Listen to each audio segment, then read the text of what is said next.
Dans la première partie de mon voyage à Meknès, je suis parti à la découverte de sa médina, de ses rues et de son ambiance. Très bon. Très bon. On dit mal. Actuellement, ça reste un monument, si vous voulez, un peu historique, une fontaine, parce que la plus belle porte de Meknès est la 4e classée dans le monde entier.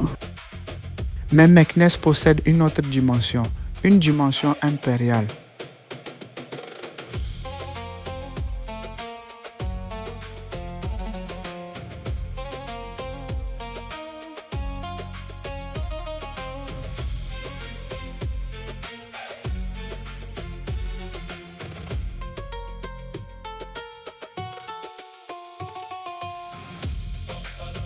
Et aujourd'hui, je veux essayer de comprendre comment cette ville est devenue l'une des villes les plus importantes de l'histoire du Maroc. Pour ça, il faut remonter plusieurs siècles en arrière. Pour comprendre Meknès, il faut forcément parler de Moulay Ismaïl. C'est sous son règne que la ville va prendre une dimension complètement différente. Son ambition était immense, transformer Meknès et en faire une véritable capitale impériale. Et quand on se promène ici, on comprend rapidement que ce projet n'avait rien de petit, parce que les traces de cette ambition sont encore visibles aujourd'hui.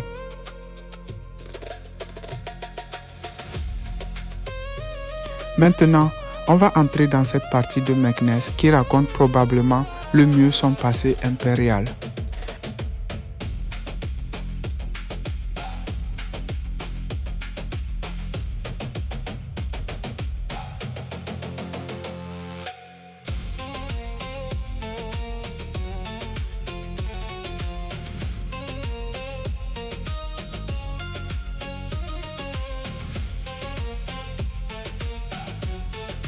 On va faire une pause. Alors là, On va faire une pause parce que là, on rentre dans le vif du sujet. on a un pavillon d'artistes. On a un pavillon d'artistes. Après le pavillon d'artistes, donc c'est pour nous donner une illustration de ce qu'est la ville impériale à travers ces illustrations. Et quand on quitte ici, on va dans la ville impériale. On garde le suspense avant de rentrer dans la ville impériale. Alors, je compte sur vous pour nous montrer des trucs d'exception. Alors là, on sort de la porte. Là, on sort de la porte et nous allons tout droit dans la ville impériale. Voilà.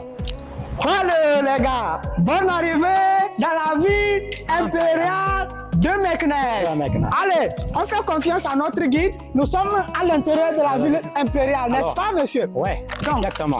Moi, mon caméraman, On voit les on va murailles. faire un tour de la ville impériale. Les Tu leur montres murailles. un overview de la ville impériale before we go in depth of the thing. Alors, à Meknès, il y a une ceinture de murailles qui Ouais. fait presque 43 km de murailles. 43 km de murailles. Donc, qui- ce muraille fait plus de 43 km. Mon caméraman montre-les ce muraille qui Premier fait plus de rempart, le 43 second km. rempart et le troisième. Pardon? Le premier rempart, le second et le troisième rempart. Donc, c'est un peu ça. Nous sommes actuellement à l'intérieur de la ville impériale. Ouais, le centre. Ouais. Le centre de la ville impériale. Donc, on vous fait confiance. Ouais. Présentez-nous qu'est-ce qu'on a d'intéressant dans la ville impériale. Alors, la ville impériale, on va voir, malheureusement, la prison, c'est un prison ancien qui était aussi édifié par un architecte portugais, où il a été fait par cet architecte contre sa libération parce qu'il était un captif de guerre. C'est un ingénieur, donc c'est Kara qui s'appelle Kara, Hafs Kara, on l'appelle Hafs Kara, la prison de Kara. Donc cette prison, il y avait plus que 40 000 captifs prisonniers, la majorité les chrétiens. Donc des captifs de guerre, des politiques, des pirates quoi, à l'intérieur. Donc, c'était des Donc pirates ce qui étaient arrêtés. terrain-là, à l'époque, il y a 7 km, ce terrain, et dans le temps, les prisonniers passent la nuit dans la prison. Le jour, ils sortent de la prison et partent pour partir à Boulibilis pour apporter les pierres, le marbre de Boulibilis, pour faire les portes, les pierres et tout qui viennent de Boulibilis. De Volubilis. Ouais. Donc, Volubilis, c'est à 30 km 30 d'ici. ouais, d'ici. C'est à Donc, 30 km de Alors d'ici Meknès. 7 km, on a trouvé encore ce terrain qui vont sur la direction de Volubilis. Volubilis. Ouais. Excellent. On aura l'occasion de Alors visiter cette prison, c'est un Volubilis. sacré labyrinthe, c'est un labyrinthe prison, mais actuellement il est encore en restauration. En restauration. illustration, donc on ne pourra pas le visiter. Non, pas donc. Ok, donc, mais j'espère quand Mais même... seulement ce terrain, je viens de dire, ce terrain, c'est la prison, et on va voir une place, la place de la prison. La place de la prison. Ouais. Donc, on se dirige tout droit pour visiter la place de la prison, les gars. Plop, plop, plop. Plop, plop. You know what I mean, plop? Plop, no. Plop is like, It's plop is like, come. come. Yeah. Plop. Yeah, come over. Something like come over. You know what I'm saying? Yeah. You know, pull up, my guy? Yeah. You know what I mean by pull up? Non. Hein? Machine parler. Donc, ça, ce sont les calèches. Vous Alors, pouvez c'est nous les parler un calèches. peu des calèches? Alors, les calèches en général, c'est des calèches qui sont pris pour faire un peu des tours vers la ville impériale. Ils font un tour, des petits tours et des grands tours, et avec un prix officiel et un tarif. Et le prix, c'est combien? Alors, le prix du tarif de la saquette de 120 dirhams. 120 dirhams. Ok, c'est quelque chose qui existait avant ou soit c'est quelque chose qui est apparu après? Je vais dire au temps de Moulay Ismaël. C'est quelque chose qui existait déjà? Non, dans le temps de Moulay Ismaël, il y avait bien sûr des chevaux et tout, mais les calèches, ça vient une fois que la ville elle est connue par les touristes. Ouais. Donc les calèches, c'est un peu des choses récemment. Ouais. Quand je dis récemment, présenter les calèches? quarantaine d'années, cinquantaine d'années, comme à Marrakech. Donc, oui. Ok, donc dans mes vidéos Mais de non, Marrakech... sinon dans le temps, c'est des taxis si vous voulez un peu. Ok, Ouais, ça ok. besoin. Donc c'est en fait ça pour faciliter le déplacement des Déplacement touristes. des Ici, on a mis ça en place Ouais. pour que le touriste visite. Au même moment, on lui ouais. présente c'est quoi la ville impériale. Voilà, donc c'est un peu ça. Donc on va continuer notre visite. Donc nous, Alors là, c'est là, allez. chez nous, il y a un proverbe qui dit Amedjuro. Ahmed, ouais. Amedjuro veut dire quelqu'un qui ne connaît rien. Ouais, d'accord. Donc actuellement, je ne connais rien de la ville impériale. Je te suis pour que tu me montres la ville impériale et que tu montres aux gens c'est quoi la ville impériale. Voilà. C'est l'objectif, n'est-ce pas? Oui, Moi, je c'est te vrai, suis. Ouais, alors, toi, tu es un grand animateur. Hein? Parce que tu animes bien, ça. La façon d'animer, c'est super. Merci, merci, Ouais. merci. Je considère ça comme un compliment. C'est déjà. un compliment, ouais, bien Ouais. sûr, c'est un compliment. Ouais. Alors là, on voit en face, c'est l'ancienne prison. Donc la rentrée principale, c'est là, c'est au dehors. Pour aller voir, il y avait plus que 40 000 prisonniers. Et dans une superficie qui fait presque 7 km, on dit 7 km ou bien 7 km de longueur. C'est pas ici, mais à l'époque, il y avait plus que 40 000 prisonniers. Et le plan de cette prison a été édifié par un architecte portugais qui s'appelle Cara. Justement, on l'appelle Habskhara, c'est-à-dire qui veut dire Habskhara, qui veut dire prison de Cara. Cara, c'est le portugais, c'est l'architecte. Il a été édifié par ce monsieur contre sa libération, parce que le sultan Moulay Ismaël lui a promis la liberté s'il arrive à faire une prison un labyrinthe pour une capacité de plus que 40 000 prisonniers. C'est contre sa libération. Et finalement, il a fait cette prison. Donc ce terrain, c'est l'ancienne prison. On dit aussi pour les aliments. Pour garder la fraîcheur à l'intérieur pour les aliments. Et là, à côté, il y a la maison des ambassadeurs. À l'époque, les ambassadeurs venaient pour négocier le prix des captifs. Le prix des captifs. des captifs, voilà. Excellent. C'est là où le sultan Moulay Ismaël reçoit les ambassadeurs. C'est là. Donc si je comprends bien, ces points qui sont comme des fenêtres. Alors c'est quoi? Alors, Ouais. ça donne l'éclairage. L'éclairage pour les prisonniers. À l'intérieur. Et aussi la fraîcheur. La fraîcheur, oui. Ouais. Donc l'air rentrait par là au même moment l'éclairage. Ouais. Et c'est un labyrinthe. Et Quand tu rentres, parce qu'il y a des touristes qui étaient rentrés pour visiter, ils ont resté pendant 3 jours parce qu'ils étaient égarés. Ils étaient égarés à l'intérieur. Oh. Voilà. Non, c'est vrai. Parce que à l'époque, quand tu rentres, parce que c'est une prison qui fait vraiment, c'est un casse. Tu peux pas. Maintenant, ils ont fait les flèches, ils ont fait beaucoup de choses Pour que les gens puissent... Ils ont aussi limité la rentrée pour ne pas avoir une grande surface. Afin que les touristes ne se perdent pas. Excellent. Imaginez cette ville à l'époque de Moulay Ismaël. C'est imaginer une capitale en pleine transformation. Des palais, des portes monumentales, des remparts, des espaces immenses. Tout devait refléter la puissance et l'ambition du pouvoir impérial. Bienvenue au mausolée du sultan Moulay Ismaël. Ah. Oh là là, il y a autant de surprises à l'intérieur ici, les gars. Quand je dis surprise, c'est vraiment des surprises. On se prend avec mon guide, Abdul Ilah, on va se surprendre. On rentre encore une seconde fois. Ah non, non, non.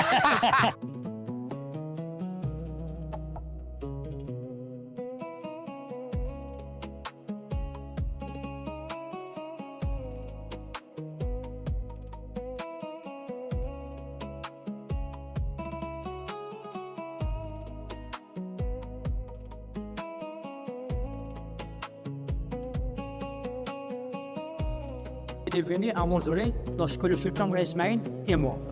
Donc actuellement, on va voir à l'intérieur où, où se repose la famille royale. Donc, derrière cette porte, c'est un cimetière réservé seulement à les gens descendants à la vie. Les descendants à la vie qui sont enterrés ici à l'intérieur.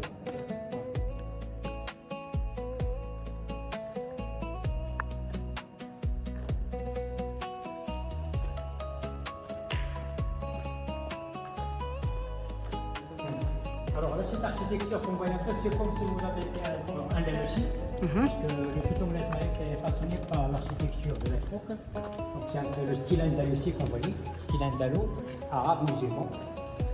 Donc, les mêmes voies fermées et restaurées. Donc, la construction, ça date de 1703 par le fils successeur de Moulay Ismaïl qui s'appelle Ahmed Dabi. Et c'était son successeur qui est passé que 2 ans après la mort de son père. Il a pris son autre frère, qui s'appelle Moulay Abdallah, c'est lui qui a achevé la porte de Bab Mansour. Alors le premier sultan après Moulay Ismaïl, c'est Ahmed Dabi, qui a succédé à lui et qui a construit cette mosquée en 1703. Excellent. Il est devenu un mausolée en 1727. 1927. 1727, 27. oui. Donc on voit l'architecture, là, c'est pour les impressions. Derrière aussi, c'est le portail des cimetières.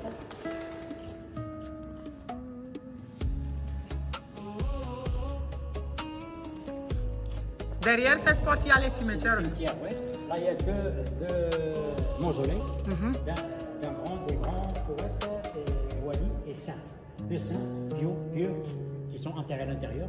Un qui s'appelle Moulay Abdelrahman Mzlou, c'est un saint poète mystique qui a laissé beaucoup d'adages que jusqu'à présent les Marocains les proverbes. Ça, c'est le Mehret. C'est la direction pareille. On se met l'imam sur le guide spirituel pour faire la prière.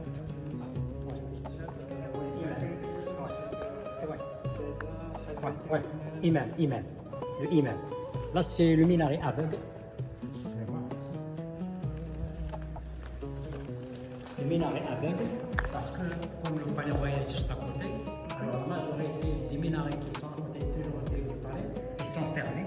C'est pour cela qu'on appelle les minarets aveugles. Comme ça, le motel, quand il monte, on ne peut pas voir qu'est-ce qui se passe dans le palais. C'est pour cela qu'on appelle les minarets aveugles. Voilà. Là, c'est le cadran soleil. Tout à l'heure, tu vas prendre après. Tu vois en face? Oui. Ça, c'est avec le soleil. On fait des choses.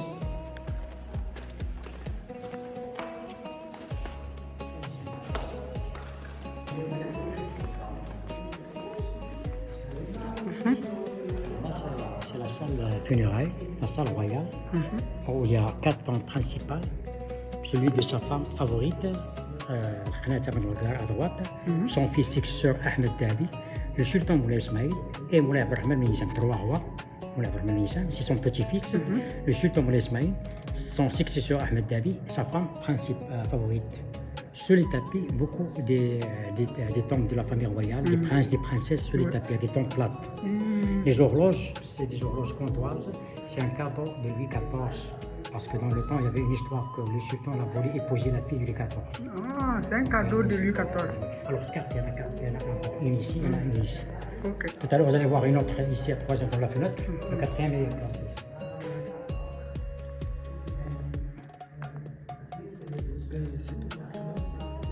Donc je pense que ça c'est du marbre, n'est-ce pas? C'est le marbre d'Italie. D'Italie, oui. Carrara. Oui. 12, c'est le Carrara italien.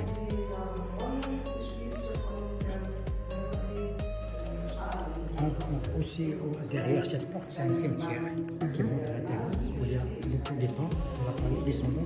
De la famille royale. Ça, c'est la famille royale, là, c'est les descendants à la 8. Les descendants. À la 8. Ouais. Là, mais ça, les proches toujours de la famille royale. Et est-ce que jusqu'en ce moment, il y a toujours les proches de la famille royale qui sont intéressés? Encore, il y en a encore qui viennent les enterrer. Ok. Des arrières, oui.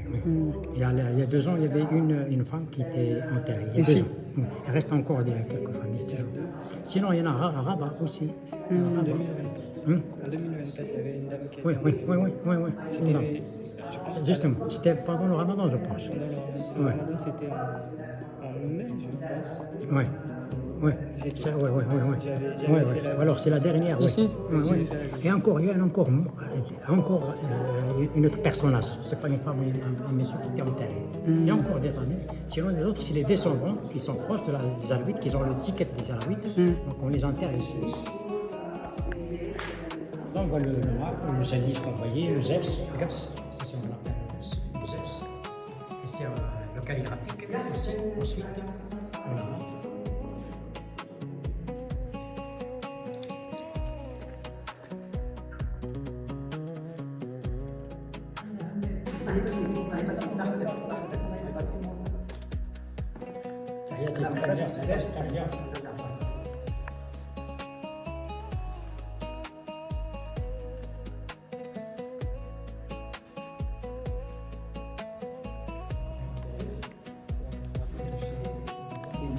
ouais, comme de la prière. Oui. Celle-là, il s'arrête pour... La direction de la prière. Ok. Donc l'imam, il s'arrête ici pour appeler la prière. Alors, quand ça arrive la prière officielle, parce qu'il y a 5 prières officielles par jour, officielles, c'est dicté dans le hadith. Donc, l'imam, quand on fait les ablutions, on fait des unités seules, prière seule, unité. Mais ensuite, quand on appelle la prière, l'imam se met comme ça ici, il dit Allah Akbar, il pose la main droite sur la main gauche, et rentre avec la récitation de Fatiha et avec un chapitre coranique. Il y a l'inclination et la prosternation. Alors il y en a 5 prières par jour. Les deux, le matin il y a 2 à l'ordre, c'est-à-dire à 4h30 actuellement, à l'ordre, avec 2 inclinations et 4 prosternations. Ça c'est ce qu'on appelle de l'ordre, avec le Fajr. Ensuite 2 séparés. Al-Dhuhr c'est la moitié de la journée, on appelle la prière du déjeuner. Et c'est 4 inclinations. 8 prosternations, celle tout à l'heure qui va venir, la Asr, qu'on appelle la Asr, avec 4 ici inclinations et 8 prosternations. Maghrib, le coucher du soleil, 3 inclinations et 6 prosternations. Et l'Isha, la nuit, la dernière, 4 prosternations et 4 inclinations et 8 prosternations.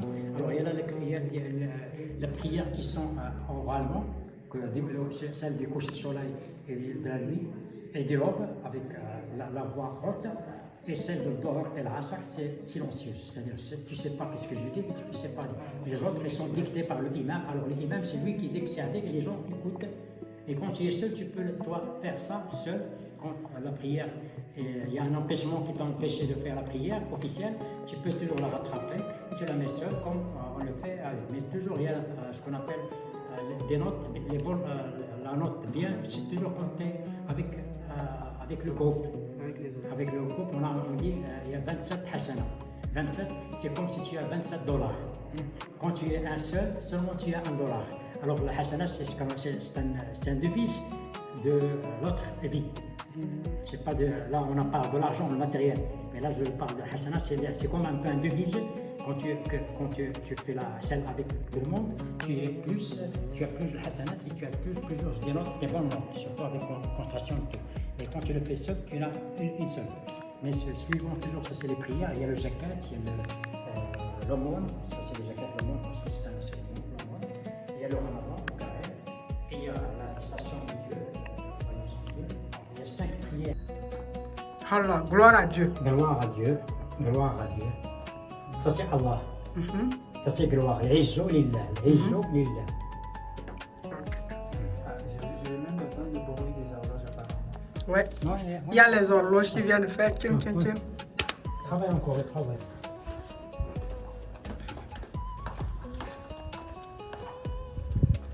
Ça c'est aussi gloire à Dieu. Ça c'est le Kofi. C'est l'écriture du Koufa, de l'Irak. Si on a peu de gens qui comprennent un peu le Kofi, c'est un peu comme un art d'écrire. Ça, c'est l'arabe classique du Coran. Tout le monde peut lire ça. Les arabes, tout le monde peut lire. Ça, c'est un peu seulement les gens qui ont une idée sur le Koufi. Un peu comme les Oui, c'est un mot dans un mot. Donc, pour déchiffrer, le déchiffrer. Alors, voilà. Le calendrier, l'horloge. Ça, c'est l'horloge. Ouais. Ça fonctionne toujours. Ça, c'est le cadran solaire.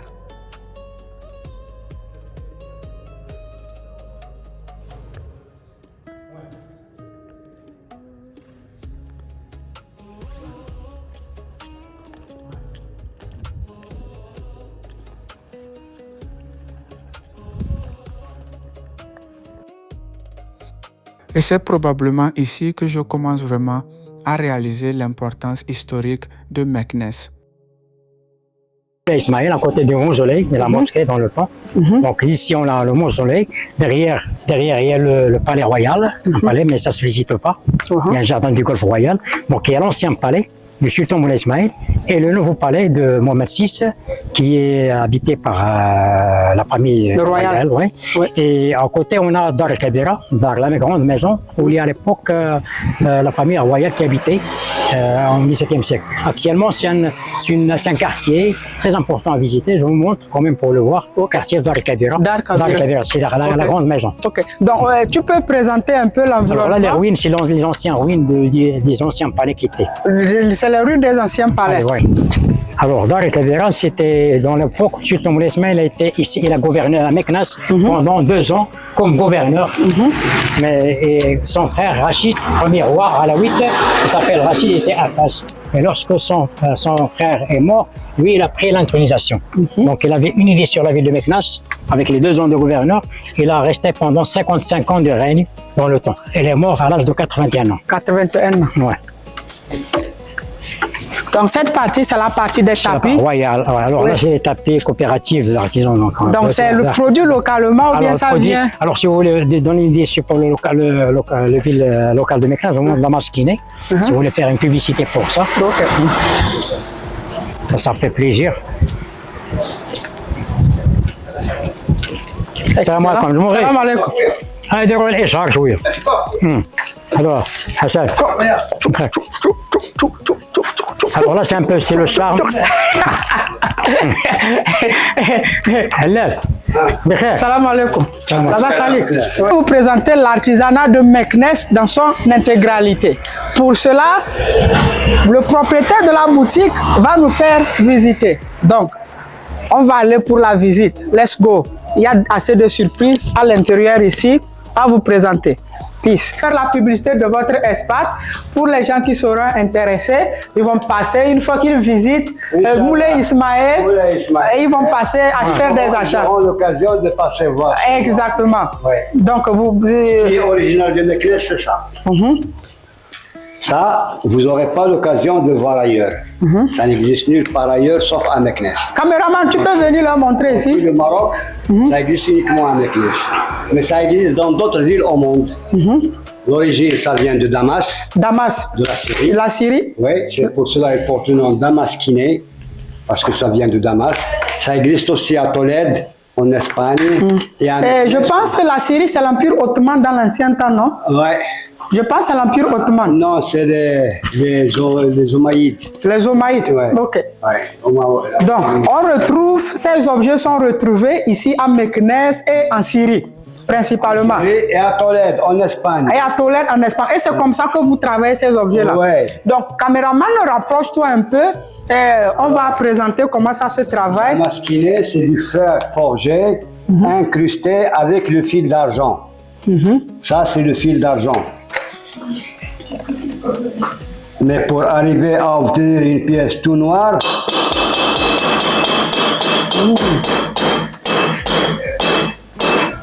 ça passe par plusieurs étapes. Premièrement, on prend le métal et on fait la forme. Après, on fait des rayures, croisées dans tous les sens, parce que c'est dans les rayures où le fil d'argent s'incruste. Après avoir raillé la pièce, ça devient rêche et blanc. On passe la pièce à la flamme du feu, ça prend la couleur bleue, ça nous aide de voir le fil. Il y a les 2 petits marteaux, on tape, le fil s'écrase et s'incruste dans l'estrie. Et on fait le chargement, un fil à côté de l'autre. Pour faire un large dessin, par exemple, c'est plusieurs fils, un à côté de l'autre. Après avoir fini toute la pièce, on la passe une 2e fois au feu et on fait le polissage avec une pierre d'agate.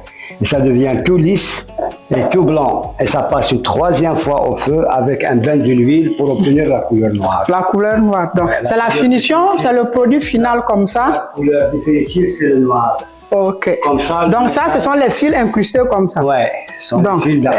et ça, voici le travail qui est en process, right? Le travail en process ici. Voici un peu comment ça ressemble. À la fin, on aura l'objet fini comme ça, noir, avec ces fils incrustés blancs.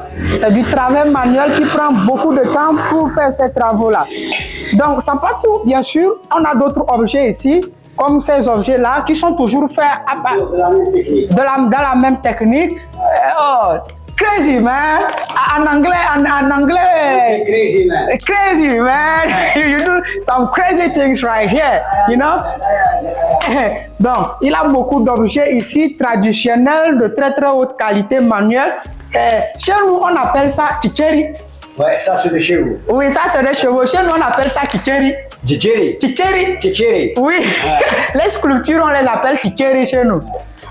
Moi, je viens de la région nord du Togo. Ouais. La langue parlée là-bas s'appelle le gourmand. Le gourmand. Oui, et en gourmand, on dit ça tchitcheri. Togo, c'est une colonie française. Oui, c'est une colonie française. Colonie française. Oui.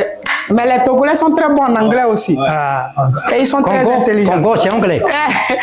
Français aussi. Ouais.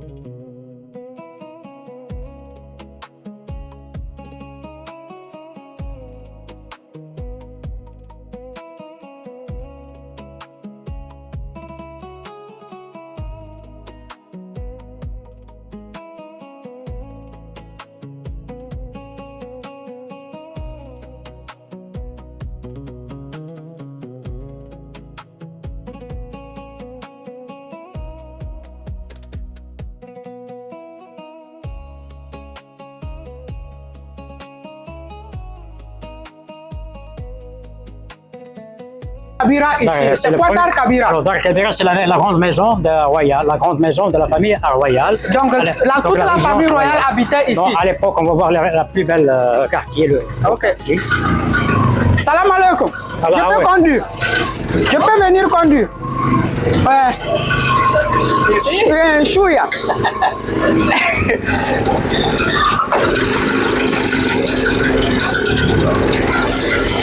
Togo.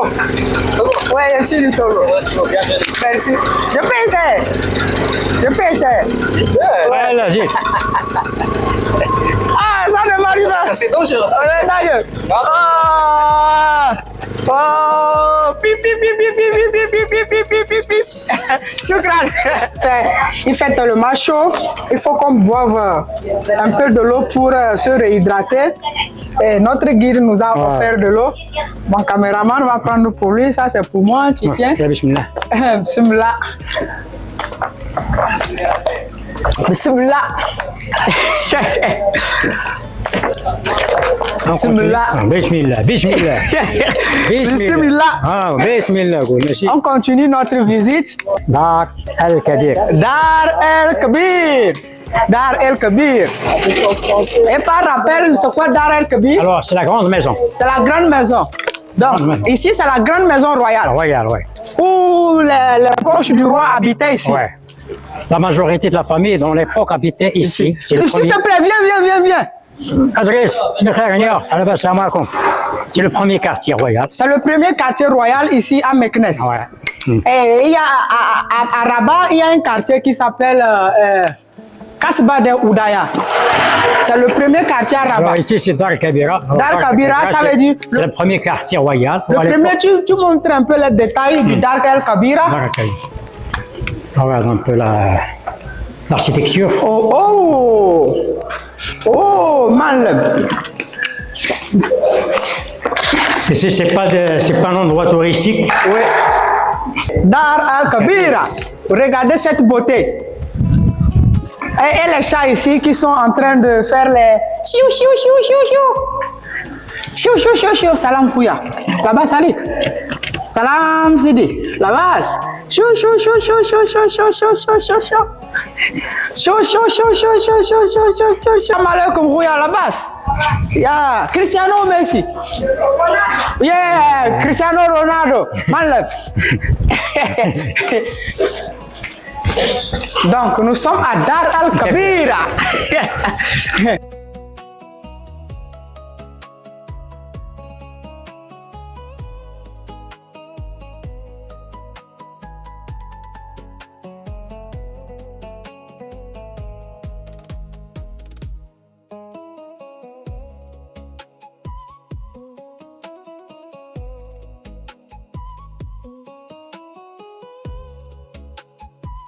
J'ai trouvé cette voiture à la ville impériale. Je cherche son propriétaire pour l'acheter. Mon Guy, tu connais son propriétaire? Ouais. Appelle son propriétaire, je dois l'acheter. Mais quelle beauté, la couleur, la finition. Faut la faire un peu. Ou bien c'est vous le propriétaire et vous ne voulez pas me le dire. Ouais. Vous le vendez à combien la voiture? Alors, marché conclu pour 10 000. 10 000 dirhams, Ouais. je le prends. Si c'est 10 000 dirhams, ici. Si c'est 10 000 dirhams, je prends cette voiture pour 10 000 dirhams. Oh, la classe. Oh, fou.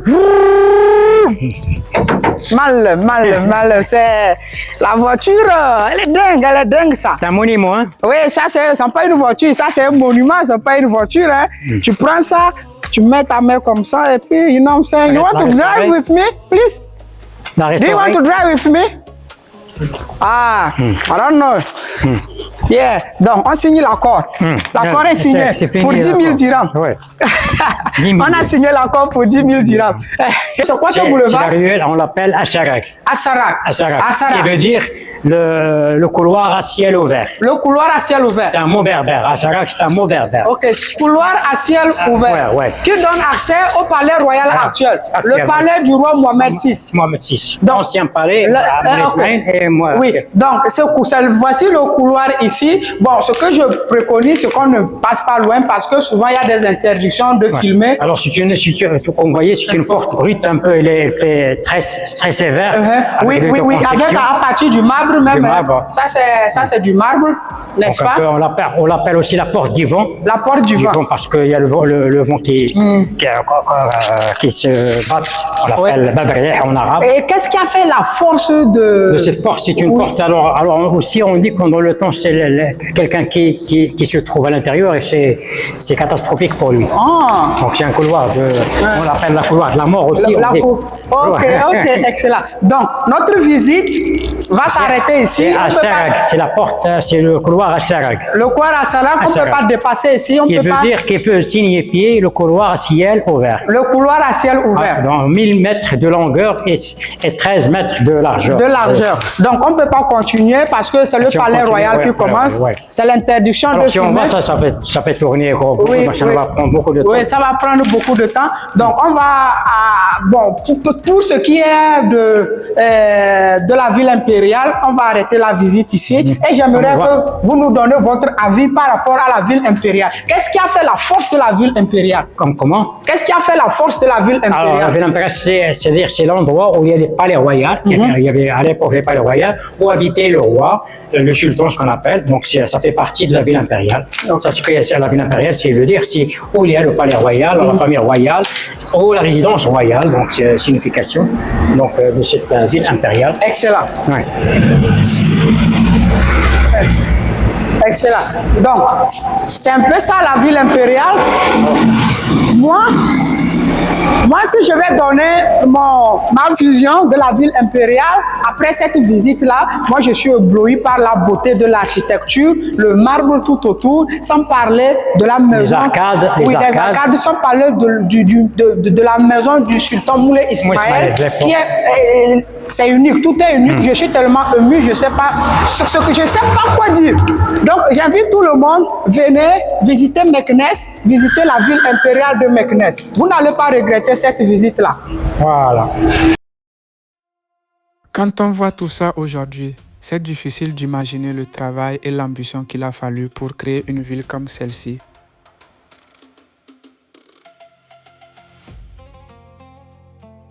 Fin de notre visite, Ça a été une visite très très fructueuse. J'en ai appris assez de choses sur la ville impériale de Meknès et Meknès en général. Donc, notre guide ici, qui a été très gentil avec moi, va donner ses coordonnées pour les gens qui seront intéressés. Vous-même, vous avez constaté lors de la vidéo comment il a été très performant pour les explications et tout. Donc, je vais inviter mon guide à donner ses coordonnées. Si vous venez à Meknès, contactez-le. Il va vous faire guider le max possible. Voilà, merci, c'est gentil. Mon prénom c'est Aboulila. Mon nom c'est Ansari. Zari Habouja. Libre local de la ville de Meknès. Natif de Meknès. Mon téléphone c'est 06 42 52 42 39. Portable de Meknès. C'est le WhatsApp aussi. Et vous êtes la bienvenue. Et ceux qui sont intéressés par être guidés en Meknès, je serai alors disponibilité. Et voilà, comme ça, ça fait plaisir. Oui, comme j'ai dit, il a été un très très bon guide. Et je vous invite aussi à me donner en commentaire votre avis sur la ville impériale de Meknès et Meknès en général. N'est-ce pas? Donc c'est un peu ça, je vais dire merci à mon guide, n'est-ce pas, qui a été très très très très performant. Donc c'est un peu ça. Au revoir à tous et on se dit à la prochaine vidéo. Peace.